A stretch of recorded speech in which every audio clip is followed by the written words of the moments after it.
Regla 3. Traba amistad con aquellas personas que quieran lo mejor para ti. El viejo pueblo natal. Crecí en un pueblo que se había erigido en medio de las grandes praderas del interior de Canadá tan solo 50 años antes. Fairview, en la provincia de Alberta, formaba parte de la frontera y tenía bares de vaqueros para demostrarlo. Por entonces, los grandes almacenes Hudson Bay Co. de la calle principal todavía compraban pieles de castor, lobo y coyote directamente a los cazadores locales. Allí vivían 3.000 personas, a más de 600 kilómetros de la ciudad más cercana. La televisión por cable, los videojuegos e Internet no existían. No era nada fácil encontrar entretenimientos inocentes en Fairview, sobre todo durante los 5 meses de invierno, cuando se sucedían días de 40 grados bajo cero y noches aún más frías. El mundo es un lugar diferente cuando hace tanto frío. Los borrachos de nuestro pueblo llegaban al final de sus tristes vidas muy pronto, ya que caían desmayados encima de montañas de nieve y morían de congelación. Y es que no sales así como así de casa cuando hace 40 grados bajo cero. En cuanto respiras, el árido aire del desierto te encoge los pulmones. Se te forman estructuras de hielo en las pestañas y se te quedan pegadas.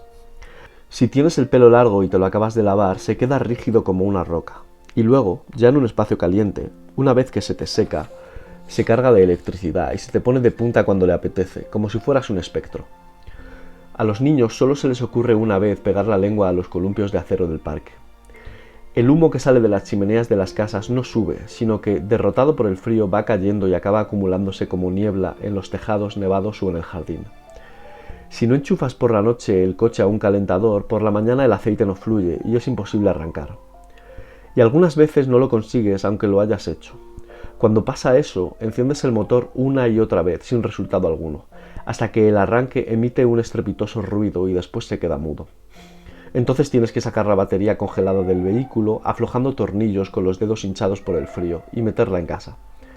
Ahí se queda, descongelándose durante horas hasta que está lo bastante caliente para poder retener una carga suficiente. Tampoco puedes ver por la luna trasera del coche, ya que se llena de escarcha en noviembre, y sigue así hasta mayo. Si te pones a rasparla, lo único que consigues es que la tapicería se humedezca y que luego se congele también. Una noche, en la que salí tarde a visitar a un amigo, estuve sentado 2 horas en el borde del asiento del copiloto de un Dodge Challenger de 1970, agarrado a la palanca de cambios y utilizando un trapo empapado en vodka para mantener despejado el espacio del parabrisas delante del conductor, porque la calefacción había dejado de funcionar. No podía ni pensar en parar, no había ningún sitio donde parar. Y para los gatos domésticos era el infierno. Los felinos de Fairview tenían las orejas y los rabos cortos, porque los extremos se les habían caído congelados. Acababan pareciéndose a zorros árticos que desarrollaron esos mismos atributos para hacer frente al frío intenso. Un día nuestro gato salió y nadie se dio cuenta. Más tarde lo encontramos, con la piel congelada adherida al peldaño de cemento de la puerta de atrás, en el que se había sentado. Con mucho cuidado separamos al gato del cemento sin que tuviese ningún daño que lamentar, aparte de su propio orgullo herido. Los gatos de Fairview también corrían grave peligro en invierno a causa de los coches, pero no por los motivos que se te pueden ocurrir. No era porque los vehículos patinaran con el hielo que cubría el asfalto y los atropellasen. Solo los gatos más fracasados morían así. Eran los coches recién aparcados los que resultaban peligrosos. A un gato muerto de frío le puede parecer una magnífica idea trepar por la parte inferior de uno de estos coches y sentarse en el bloque del motor, todavía caliente. Pero ¿qué pasa si el conductor decide volver a utilizar el coche antes de que el motor se haya enfriado y de que el gato se haya ido? Me limitaré a decir que las mascotas en busca de calor y los ventiladores del radiador en rotación rápida no forman una buena combinación. Y puesto que vivíamos tan hacia el norte, los inviernos, además de gélidos, eran muy oscuros. Para diciembre el sol ya no salía hasta las 9:30, así que íbamos andando a la escuela en la más negra de las penumbras. Tampoco había mucha más luz cuando volvíamos a casa, justo antes del ocaso. Para los jóvenes no había gran cosa que hacer en Fairview, ni siquiera en verano, pero los inviernos eran mucho peores. Era entonces cuando contaban tus amigos más que ninguna otra cosa. Mi amigo Chris y su primo. Tenía por entonces un amigo al que llamaremos Chris. Era un chico listo, leía mucho y le gustaba el mismo tipo de ciencia ficción que a mí. Bradbury, Heinlein, Clarke. Era creativo y le interesaban los juegos de electricidad, los engranajes y los motores. Era un ingeniero nato. Sin embargo, todo esto quedaba eclipsado por algún problema familiar. No sé de qué se trataba. Sus hermanas eran listas, su padre afable y su madre amable. Las chicas no parecían tener problema alguno, pero a Chris lo habían desatendido de forma grave. A pesar de su inteligencia y su curiosidad, rebosaba rabia, resentimiento y desesperanza. Todo esto se manifestaba materialmente en el aspecto de su camionera azul Ford de 1972. El inolvidable vehículo tenía por lo menos una abolladura en cada palmo de su ruinosa carrocería. Peor aún, tenía un número similar de abolladuras por dentro, provocadas en este caso por el impacto de diferentes partes del cuerpo contra las placas interiores, cada vez que se producían los continuos accidentes que causaban las abolladuras de fuera.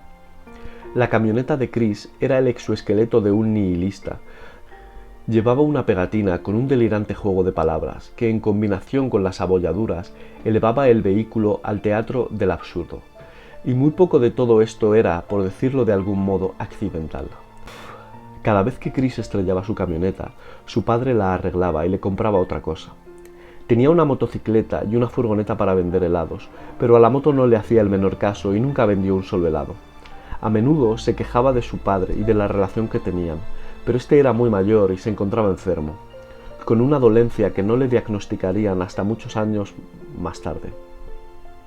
No tenía la energía que debería tener y quizá no podía prestarle la suficiente atención a su hijo. Quizá no fue más que eso lo que fracturó su relación. Chris tenía un primo, Ed, que era unos 2 años más joven. Me caía muy bien, o por lo menos todo lo bien que te puede caer el primo más pequeño de un amigo adolescente. Era alto, listo, guapo y encantador. También era muy ocurrente. Si lo hubieras conocido cuando tenía 12 años, le habrías presagiado un gran futuro, pero Ed fue yendo de mal en peor hasta acabar llevando una vida marginal, a la deriva. No se enfadaba tanto como Chris, pero cargaba con la misma confusión. Quien hubiera conocido a los amigos de Ed probablemente habría dicho que se echó a perder por su culpa, pero sus colegas no estaban más perdidos ni eran más delincuentes que él, aunque por lo general sí eran algo menos brillantes. También es cierto que su situación, la de Ed y la de Chris, no mejoró precisamente cuando descubrieron la marihuana. No es que la marihuana sea más mala para todo el mundo de lo que pueda serlo el alcohol. En ocasiones incluso parece que consigue que la gente esté mejor, pero no fue así en el caso de Ed, ni tampoco en el de Chris. Para divertirnos en las largas noches, Chris, Ed y yo, junto al resto de adolescentes, dábamos vueltas y más vueltas en nuestros coches y camionetas de los años 70. Bajábamos a toda velocidad por la calle principal, seguíamos por la avenida del ferrocarril hasta más allá del instituto, dábamos una vuelta por el extremo norte del pueblo y llegábamos a la parte oeste, o subíamos calle principal arriba, dábamos una vuelta por el extremo norte del pueblo e íbamos hasta la parte este, así una y otra vez, interminablemente. Cuando no conducíamos por el pueblo, lo hacíamos por el campo. Un siglo antes, unos topógrafos habían trazado una enorme cuadrícula que cubría casi 800.000 metros cuadrados de la enorme pradera del oeste. Cada 3 kilómetros en dirección norte había un camino de grava que se extendía hacia el infinito de este a oeste, y cada 1,5 kilómetros en dirección oeste aparecía otro camino similar de norte a sur. Nunca se nos acababan los caminos.